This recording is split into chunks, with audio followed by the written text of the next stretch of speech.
Tudo bem. Olá pessoal, tudo bem? Vamos dar então prosseguimento à nossa série de vídeo, né? E o último vídeo que eu tinha feito foi de Tito, né? Tito 2,13. Parou aqui, a gente já fez a explicação aqui do texto que os trinitários usam, né, para comprovar a trindade. E eu já expliquei, né, no último vídeo. Então vamos dar prosseguimento. Hoje a gente vai iniciar daqui, de João 14, do 8 ao 9. É um texto também muito utilizado pelos trinitários para comprovar a trindade, né? Mais especificamente, mostrar a trindade na figura de Jesus, né? Do Filho. Então vamos fazer aqui a leitura de João 14, 8 e 9. Vamos ler aqui uns contextos e, e ler outros textos que também têm aplicabilidade, né? Então, beleza. João 14, 8 e 9 diz assim, olha. Felipe lhe diz: Senhor, mostra-nos o Pai, e isso nos basta. Jesus lhe disse, ou melhor, disse-lhe Jesus: Há tanto tempo estou convosco, e tu não me conheces, Felipe? Quem me vê, vê o Pai. Como pode dizer, mostra-nos o Pai? Então, muita gente aqui diz que usa um argumento que eu até diria que esse argumento é mais unicista, né? Unicista do que trinitário, né? Porque aqui são duas pessoas diferentes, né? E Jesus aqui, o argumento é, ó, você está vendo o Pai, eu estou aqui, ó, eu sou Jesus, mas você está vendo o Pai. E a gente sabe que a doutrina da Trindade não ensina isso, né? Ensina que são pessoas diferentes. O Pai é uma pessoa, o Filho é outra pessoa, não são a mesma pessoa.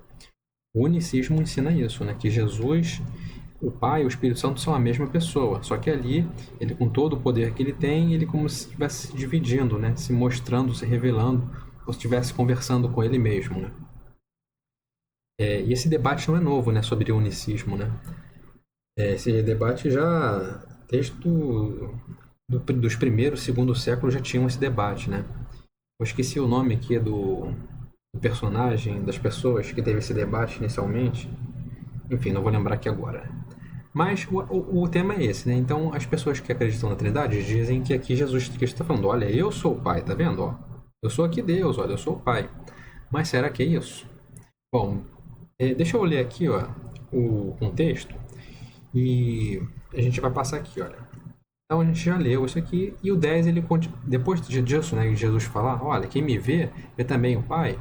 Ele continua, né? Aí ele fala, ó, não creis que estou no Pai e o Pai está em mim? As palavras que vos digo, não as digo por mim mesmo, mas o Pai que permanece em mim realiza suas obras. Então Jesus Cristo ele sabia muito bem que nenhum homem pode ver a Deus. A Bíblia ela sempre falou isso desde o Antigo Testamento até e no Novo Testamento também, né? Isso fica bem claro, a gente já vou mostrar isso aqui para vocês, né? Nenhum homem pode ver o Pai, Deus Todo-Poderoso. Então, Jesus Cristo, ele é chamado, né? Ele recebe muitos títulos, né? Desde o Antigo Testamento até o Novo ele recebe muitos títulos. A gente já até falou sobre alguns deles, né? Você recebe títulos e nomes, né? Títulos como nomes como Emanuel, né? O próprio nome Jesus, né? E Jesus também recebe o título de ele é o reflexo de Deus, né? Ele é como se fosse a cópia perfeita de Deus. Então, quando os apóstolos, né? Os apóstolos, como são seres humanos, né? São pessoas imperfeitas, naquela época ainda estavam entendendo as coisas ainda estavam sendo reveladas ali para eles. Então, os apóstolos eles queriam ver a Deus. Se eles estavam ali na presença do próprio Filho de Deus, e isso eles sabiam, eles criam nisso, que Jesus era o Filho de Deus, eles viram milagres incríveis ali, né, com Jesus Cristo. Então eles estavam tipo, né, deixa-me ver que Deus, né, ninguém jamais viu Deus, mas você é o Filho, você pode nos apresentar. E Jesus Cristo sabia que não é assim, as coisas não funcionam assim, né, com esse pensamento mundano, né, vamos dizer assim, que os apóstolos ainda tinham uma visão pequena, né, ainda.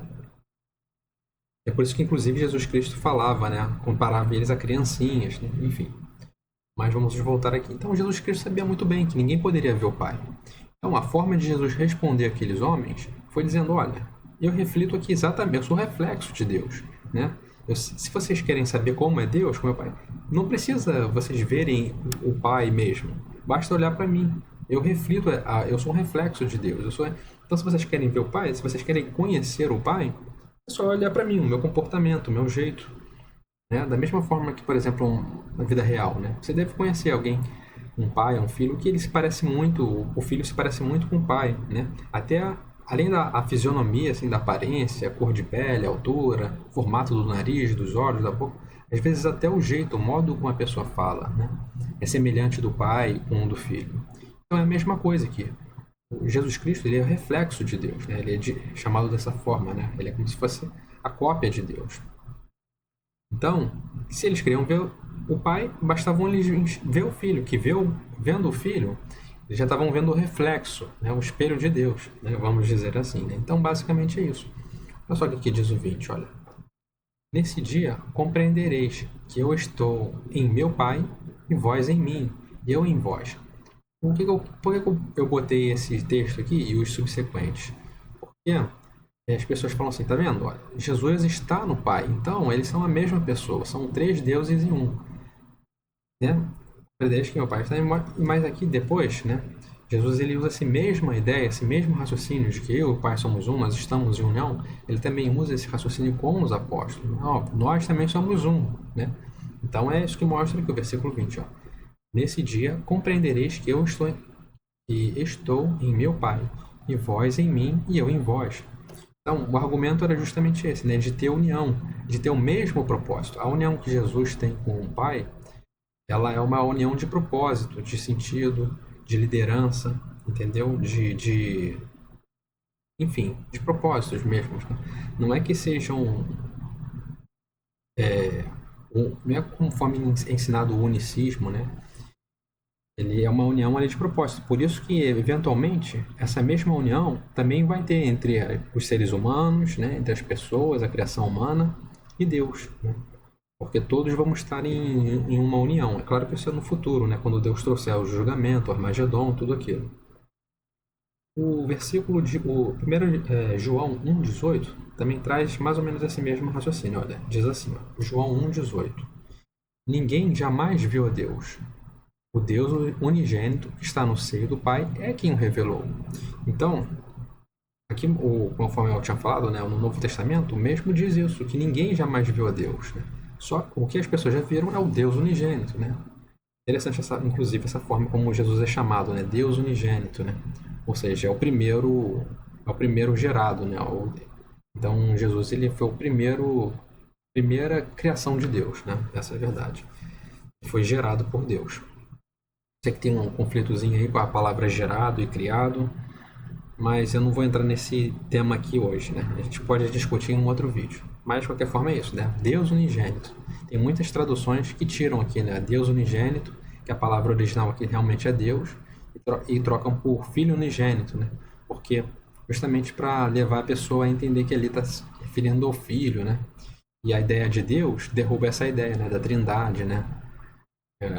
Porque muitos falam que quando se fala Jesus sobre ele ser unigênito ou ele ser primogênito, é na figura dele humana, não na figura espiritual, mas não é verdade isso, né? A Bíblia não corrobora com isso. Tanto é que a palavra original aqui mesmo é Deus unigênito. Que está no seio do Pai, é quem revelou. Então Jesus revela o Pai através dele, né? Imagina que privilégio que as pessoas tinham, tá ali na presença de Jesus, né? Deus, ele nunca se revela. Mesmo quando ele fala com os homens, ele usa intercessor, né? Ele usa anjos, ele usa profetas, né, que tem visões, né? Mas ele nunca aparece ele mesmo, a presença dele, né? Ele sempre delega as funções para outros, né? E imagina estar com Jesus Cristo, que é o reflexo de Deus, né? Então, é dessa forma que Deus revela, né? E é claro que aqueles apóstolos, né, que já morreram, né? Tiago, Mateus e todos os outros, né? Eles já faleceram e eles já estão no seio do Pai, né? O Pai, vamos dizer assim, já foi revelado a eles, né? Então, é isso. Almeida, 1 João 4,12 também diz, olha, ninguém jamais viu a Deus. Se amarmos uns aos outros, Deus permanece em nós, e o seu amor é, em nós, aperfeiçoado. Então, novamente, né, aqui a Bíblia é muito clara. o Deus Todo-Poderoso, o Pai, ninguém jamais viu a Deus. O que nós vimos é o Deus unigênito, o Filho, né? E ele revela o Pai através das suas ações, do seu comportamento e também pelo fato dele ser o reflexo, né? Ele é a cópia perfeita de Deus, né? Então, conhecer a Deus é como você tivesse conhecido o Pai, né? Da mesma forma que existem várias cópias de carros, né? Vamos dizer assim, imagina um carro que você gosta muito aí, uma BMW. Não existe só um modelo de BMW, né? Existem outros modelos de BMW que são idênticos, entendeu? Às vezes a mesma cor, o mesmo modelo, o mesmo ano. Então, são todas iguais. Conhecendo uma, você já conhece todas. Né? Mais ou menos por aí, não. Vamos dar prosseguimento aqui. Outro texto que foi usado no vídeo lá do Lucas, né? Que são textos que supostamente comprovariam a Trindade, né? Na figura do Filho, é o de Hebreus 1:3. Vamos fazer aqui a leitura e eu vou fazer a leitura de Hebreus 1:3 e já vou também dar ler um contexto aqui, lendo o versículo 4 também, que é o subsequente, né? Hebreus 1:3 diz assim: o qual, sendo o resplendor da sua glória, é expressa imagem da sua pessoa, e sustentando todas as causas, sustentando todas as coisas pela palavra de sua potência, havendo feito por si mesmo a purgação dos nossos pecados, se assentou à destra da majestade em alturas. Aí o 4. Feito tanto mais excelente que os anjos, quanto mais excelente nome herdou do que eles. Né? Então essa aqui é a Almeida de 1848, por isso que eu estranhei um pouco aqui a escrita, né? É bem antiga, né, essa tradução aqui, ó, 1848, Almeida antiga. Aqui, né, para vocês lerem, se eu fiz uma leitura aqui meia sofrível, né? Mas tá aqui, ó, vocês podem ler. Então, Hebreus 1:3 é um texto muito usado pelos trinitários, né? E conforme eu li aqui, olha, as pessoas falam, tá vendo? Olha, ele é o resplendor da sua, a expressa imagem da sua pessoa, sustentando todas as coisas. Enfim, eles tentam usar esse texto como para mostrar que é a mesma pessoa, né? Jesus e o Pai são exatamente iguais, né? E, de fato, não existe ninguém que se compara tanto a Deus quanto o Filho. É por isso que a Bíblia, de fato, diz isso, olha. Diz que o Filho é o seu resplendor. Resplendor também, uma outra tradução também poderia significar o reflexo, né?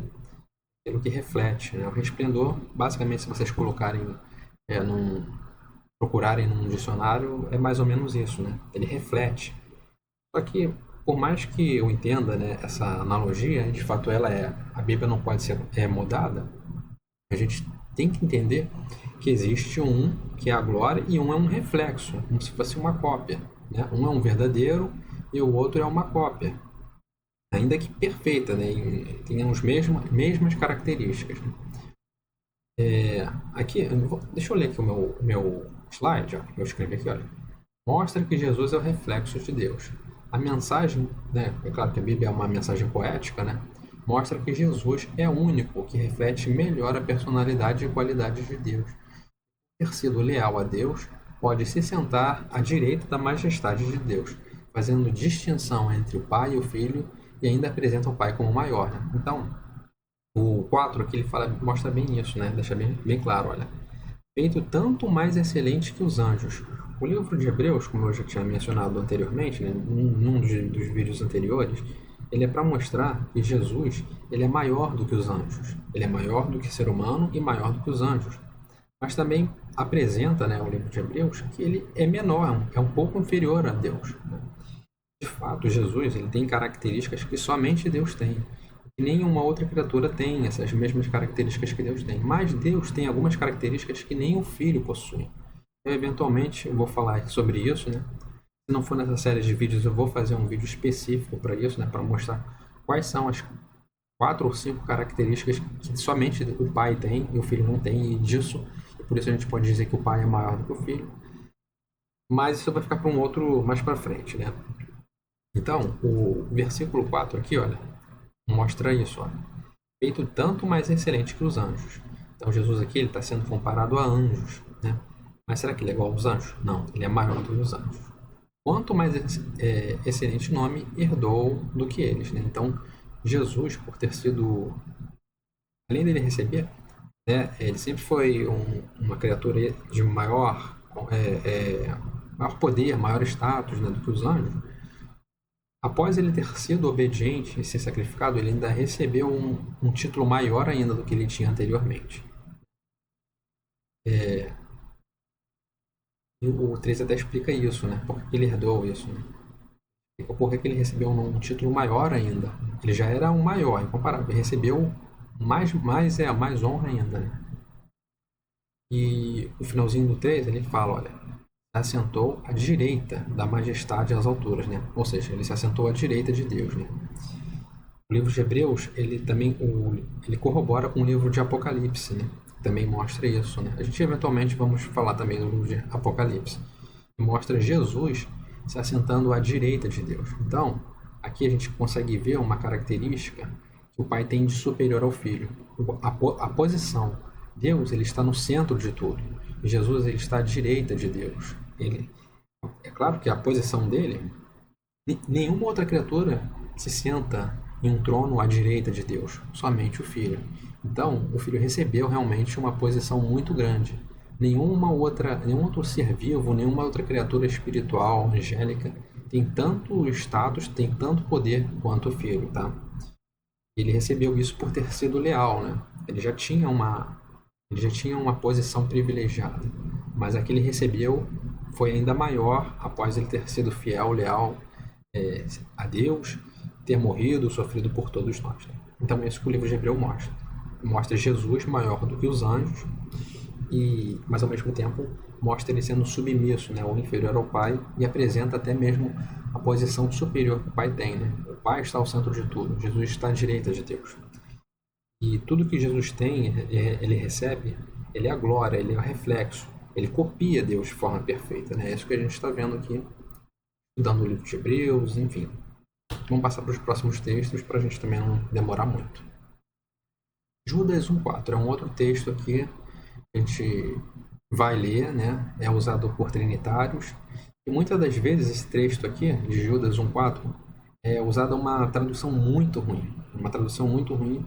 A maioria das traduções, aqui no Brasil pelo menos, eu não sei como é que é nos outros países, mas usam traduções muito ruins, acrescentando termos que não estão ali na Bíblia, né? Eu até entendo que algumas palavras elas têm que ser acrescentadas, né, para fazer sentido, porque é uma outra língua, né? O original era grego, nós falamos português, então tem que sim que ser acrescentar algumas palavras, tem que sim que se colocar vírgula, ponto para fazer sentido, né?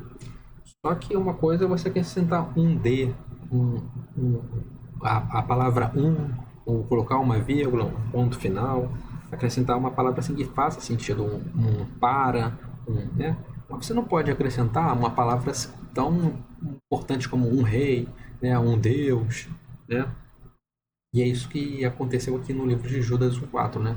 Lá no livro no vídeo do Lucas, melhor dizendo, ele usa uma péssima tradução, né? Aqui eu até peguei duas traduções, né?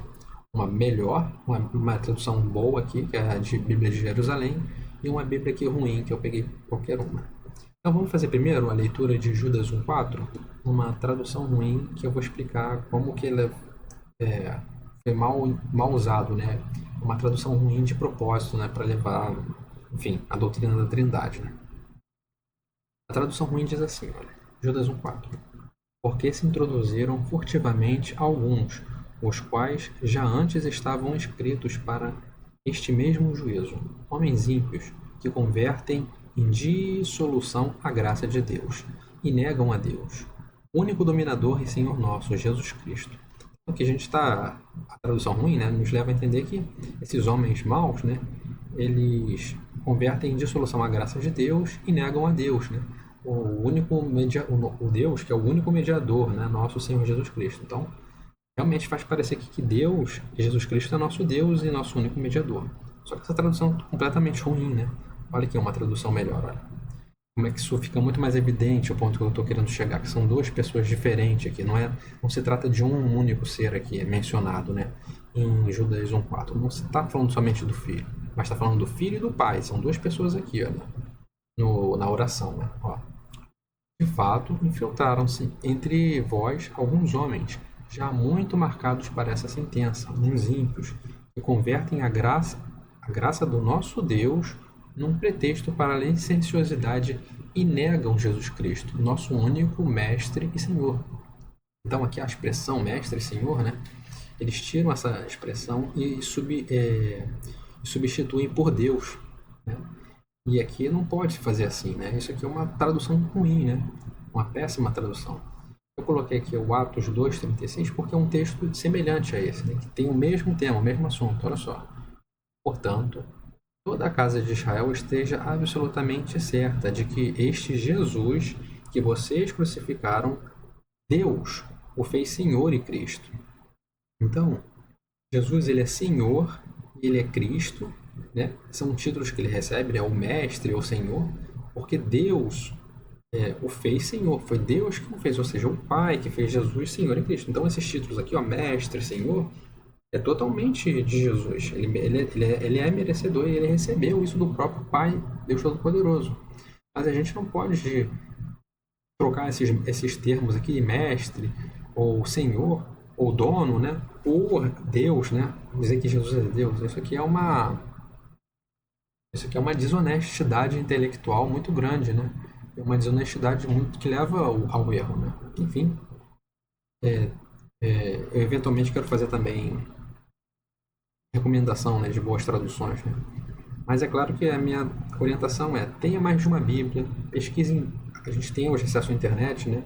Na internet a gente tem uma infinidade de Bíblia. Então, pegue várias traduções, entendeu? Pesquise traduções boas que são confiáveis. Vamos passar para o próximo texto. Colossenses 2:9. Colossenses 2:9 diz assim, olha: porquanto nele habita corporalmente toda a plenitude da divindade. Então, esse aqui é um texto de Colossenses 2:9 que muitos trinitários usam, né, para dizer que Jesus ele é exatamente igual ao Pai, né?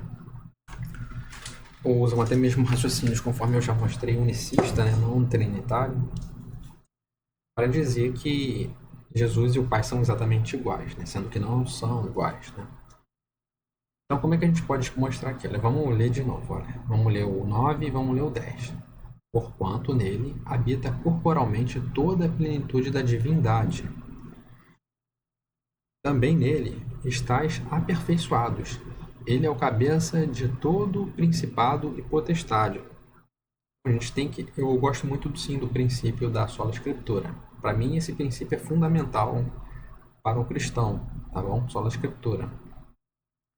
E de fato, né, Jesus ele recebeu, nele habita corporalmente toda a plenitude da divindade.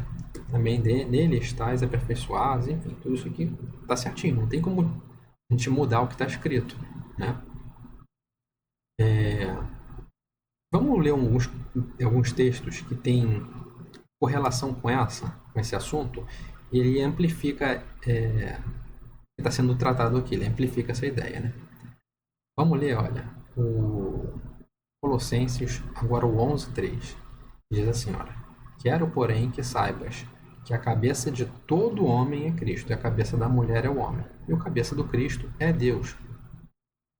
E aqui fala, olha, no finalzinho do texto anterior que a gente leu, né? Colossenses 2, o 9 e o 10. O 10 fala assim: também nele estás aperfeiçoado. Jesus, olha, ele é o cabeça de todo principado e potestade. Então, Jesus ele é o nosso cabeça, né? E o livro aqui de Colossenses 11:3, né, ainda usando esse termo, né, de o cabeça, né, apresenta uma coisa interessante, né? Olha, eu vou até reler aqui. Quero, porém, que saibas que o cabeça de todo homem é Cristo. E o cabeça, assim, aí ele explica aqui, olha, o cabeça da mulher é o homem. Então, por exemplo, Deus ele colocou regras na família. Então, quem toma a liderança, quem é o líder, vamos dizer assim, quem dá a última palavra numa família, tem que ser o homem. O homem é quem protege a família, quem provê o alimento, né, o pão para a família. Sempre foi assim desde os tempos antigos e esse princípio ele permanece, né? Então, acima da mulher está o homem, né, num relacionamento, numa família. E da mesma forma que o homem é o cabeça da mulher, o homem na família ele também tem um cabeça. Esse cabeça é Jesus Cristo. E o cabeça de Jesus Cristo, né? Ele tem alguém que está acima dele, alguém que ele responde, né? Que é a Deus. E é isso que o texto aqui fala. A cabeça da mulher é o homem, O cabeça do homem é o Cristo e o cabeça de Cristo é Deus, né? O, o livro aqui de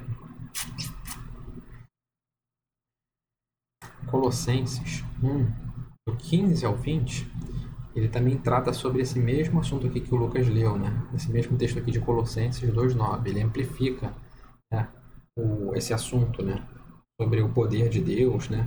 Sobre o fato de Jesus receber corporalmente a mesma plenitude de Deus, ele ser o reflexo de Deus, né? Vamos dar uma lida aqui, olha.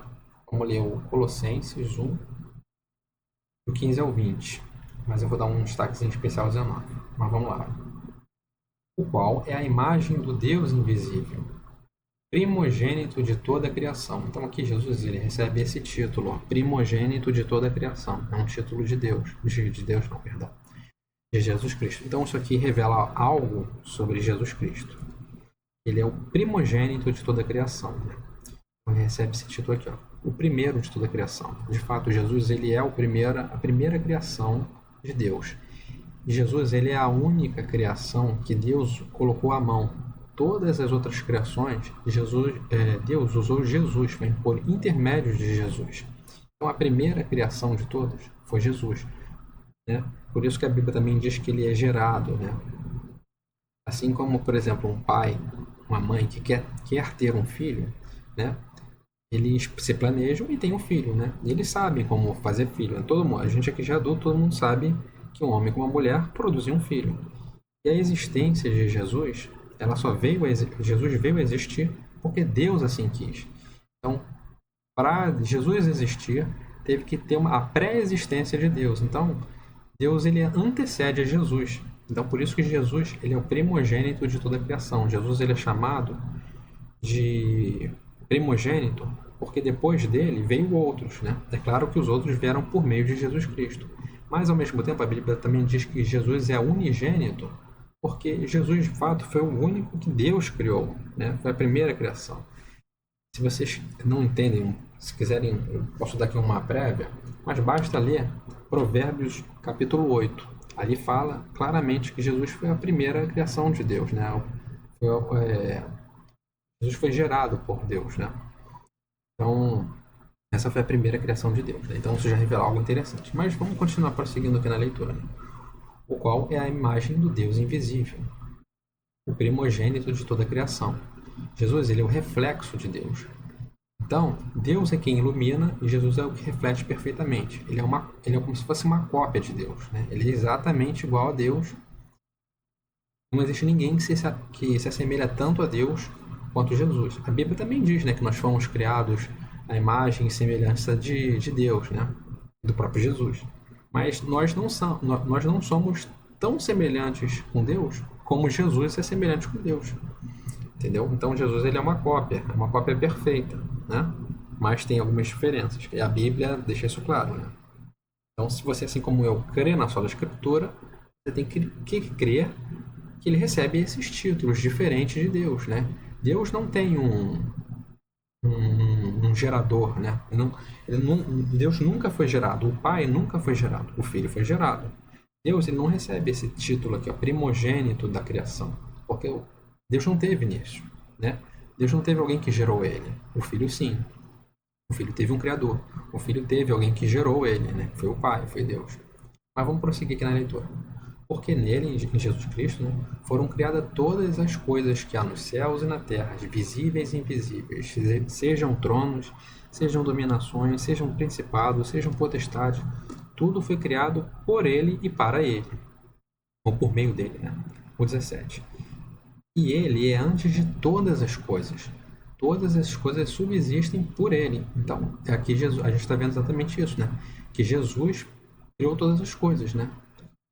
Deus criou tudo por meio de Jesus, né? Então Deus usou Jesus para criar, né? E por isso que Jesus recebe um título tão grande, né? Olha só a importância, né? Jesus ele recebe esse título porque ele é de fato peça fundamental na criação de tudo, né? Criação humana, criação espiritual. Deus usou Jesus Cristo, foi por intermédio de Deus que tudo veio a existir, né? Com exceção de Jesus, né? Jesus foi o único que foi criado diretamente por Deus. Vamos voltar aqui à leitura, 18. Ele é a cabeça do corpo da igreja. Olha aí. Jesus é o cabeça do corpo, né? É o princípio, é o princípio e o primogênito dentre os mortos. Ele é o primogênito dentre os mortos, para que em tudo tenha a preeminência. Porque foi do agrado de quem? De Deus, o Pai, que toda a plenitude nele habitasse. Então, Jesus Cristo ele recebe esses títulos de fato, né? Ele é o primogênito da criação, ele é a imagem do Deus invisível, ele é, ele é o princípio, o primogênito dentre os mortos. Ele recebe todo esse poder, todos esses títulos que ele tem, porque o Pai assim quis. O Pai que dá isso para ele, né? Por isso que Jesus Cristo ele é o Filho de Deus, né? E que havendo por ele feito a paz pelo sangue na sua cruz, né? Ou no seu madeiro, né? Por meio dele reconciliasse consigo mesmo todas as coisas, tanto as que estão na terra como as que estão nos céus, né? Então, é isso aí. A gente tem que seguir sempre esse princípio da sola escritura, tá? É o que a Bíblia diz, não adianta a gente querer trazer de fora raciocínios, né? E a Bíblia ela é muito clara. Tudo que Jesus tem, o conhecimento que Jesus tem, as obras que Jesus realizava, os títulos que Jesus tem, foi graças ao Pai, porque ele assim quis, né? Então a gente não tem como lutar contra essas coisas. Muito bem, vamos passar aqui, olha, para Apocalipse 5, do 11 ao 14. É um outro texto que os trinitários usam, né? Apocalipse 5, do 11 ao 14. Vale eu lembrar aqui, fazer uma pequeno parêntese aqui, que eu estou seguindo a ordem dos textos que é mencionado lá no livro, no vídeo do Lucas, tá? Então ele seguiu essa sequência, eu estou seguindo a sequência dele, tá? É claro que como eu estou tendo que explicar, meu vídeo está ficando muito mais longo, né? Tem que mostrar contexto, tem que explicar, enfim. Vamos fazer aqui a leitura. Apocalipse 5, do 11 ao 14. Diz assim, olha. E olhei, e ouvi a voz de muitos anjos ao redor do trono, e dos animais, e dos anciãos. E era o número deles milhões e milhares de milhares. E com grande voz diziam, digno é o Cordeiro, que foi morto de receber o poder, riqueza, sabedoria, força, honra, glória e ações de graça. Eu vi toda a criatura que está no céu, na terra, debaixo da terra, e que está no mar, e todas as criaturas que neles há dizer, ao que está sentado no trono, ao que está sentado no trono, e ao Cordeiro, duas pessoas diferentes, sejam dadas ações de graça, e honra, e glória, e poder para todo sempre. E os 4 animais diziam amém. E os 24 anciãos prostraram-se e adoraram ao que vive para todo sempre. Então, no vídeo lá, ele aplica o termo ao que vive para todo sempre, ele aplica a Jesus, né? Mas esse termo aqui, ó, eles adoraram ao Pai, né? Claro que Jesus recebe grande honra, grandes títulos, olha só, como esses aqui, olha. Digno é o Cordeiro, que foi morto, de receber o poder, a riqueza, a sabedoria, a força, a honra, a glória, né? Ações de graça. Toda criatura no céu, na terra, que está no céu, e todas as dizer, ao que está sentado sobre o trono, aqui é o Pai, Jeová, ao que está sentado, e ao Cordeiro, né? A segunda criatura está ali ao lado de Deus. Sejam dadas ações de graças, honra e glória e poder para todo sempre. E a adoração aqui é dada aqui ao Pai, né? Ao que vive para todo sempre, que é o Pai. Então aqui nós temos a figura de duas pessoas, né? O Pai, Jeová, Deus Todo-Poderoso, e o Filho, né?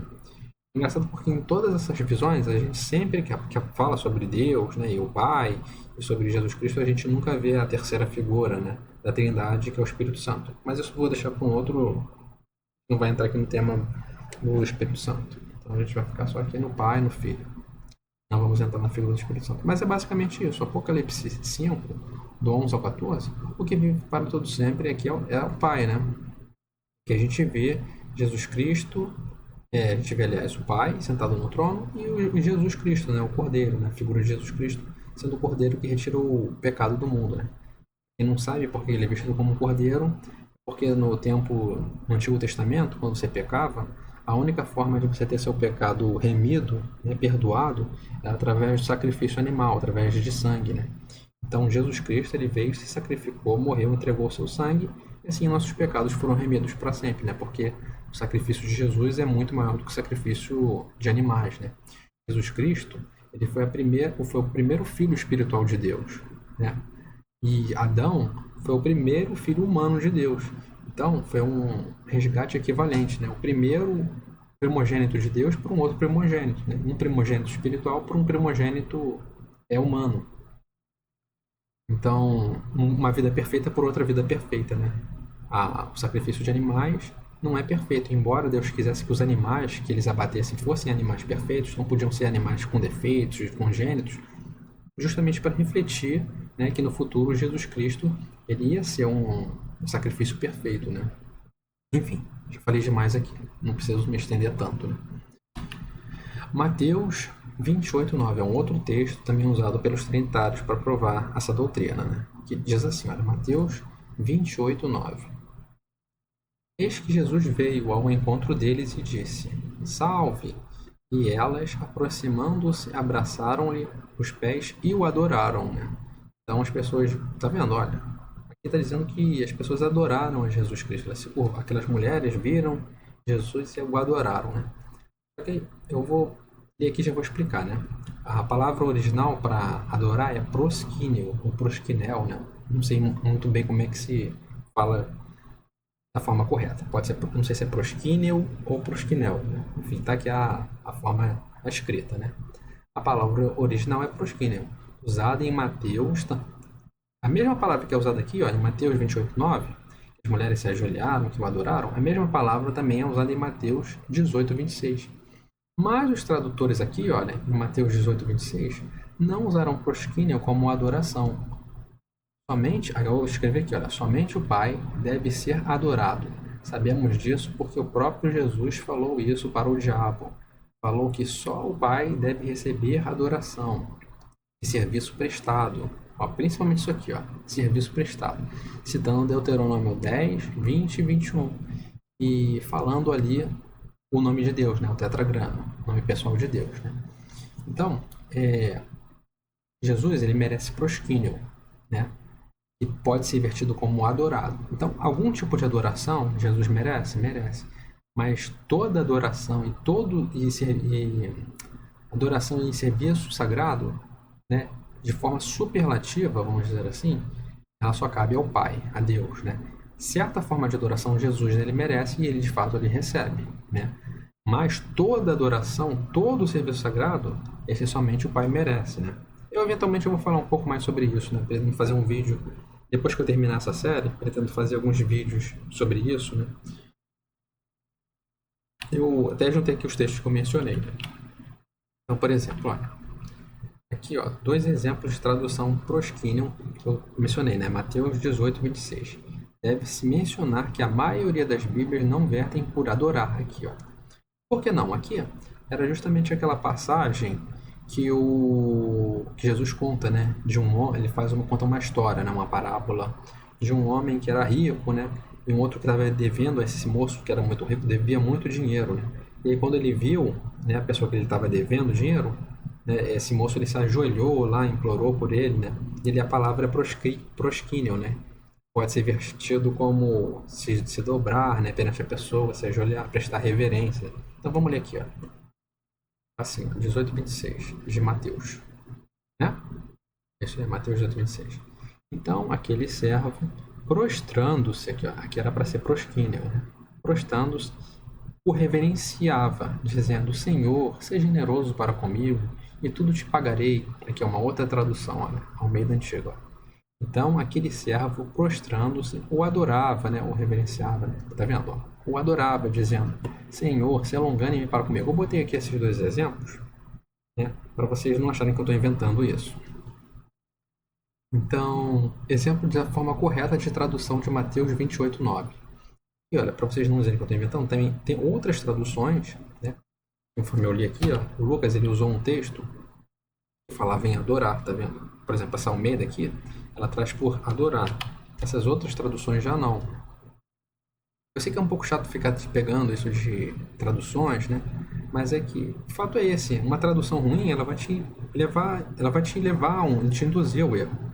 Outras traduções vai te trazer uma perspectiva melhor, né? Muita gente, por exemplo, nem sabe sobre isso que eu estou falando de proskínio, né? Proskínio não é necessariamente usado somente para adoração, mas também para prestar homenagem, se curvar perante a pessoa, né? Então, por exemplo, ó, a Bíblia de Jerusalém e essa Oral do Dutra, né? Traz assim, olha. Eis que o mesmo texto que eu li lá, que o Lucas, né, ele fez no vídeo dele para dizer que Jesus ele é Deus, ele deve ser adorado. Então diz assim, olha. Eis que Jesus veio ao seu encontro e lhes disse: Alegrai-vos.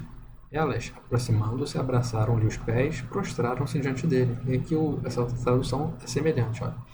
Eis que Jesus veio ao encontro delas, dizendo: Alegrai-vos.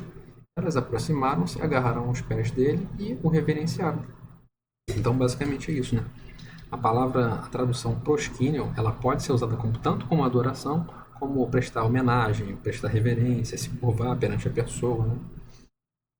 E então, é isso, né? Jesus ele merece algum tipo de adoração, ou seja, algum tipo de proskinion, mas toda adoração, toda reverência, somente o Pai merece, né? É isso, né? Então, no Antigo Testamento, a gente pode ver que quando embora Deus ele nunca aparecesse ele mesmo, ele sempre usava, conforme eu disse, profetas ou anjos, né, para falar com o povo, e o povo queria adorar a Deus, né? Aqueles anjos eles não eram adorados, né? Eles, embora os judeus sabiam que ali era uma representação, era um anjo que estava ali, né? Ainda assim, é que esses anjos eles não recebiam adoração, né? Eles passavam essa adoração para Deus, né? Eles entregavam a Deus essa adoração, embora ele fosse ali um representante, né? Um canal de Deus, né? Hebreus 1:6 a gente vai deixar para outro vídeo, infelizmente, por causa de estar muito longo aqui o vídeo, tá? Então, no próximo vídeo a gente continua aqui de Hebreus 1:6 e vamos tratar um pouco mais sobre o assunto proskinion, né? Vamos aqui, olha. Vamos falando um pouco sobre isso aqui, né? Então, meus amigos, um abraço. A gente parou aqui em Mateus. No próximo, a gente continua falando um pouco mais a respeito de Trindade e refutar os textos que supostamente comprovam, né, Trindade. Um grande abraço. Até uma próxima.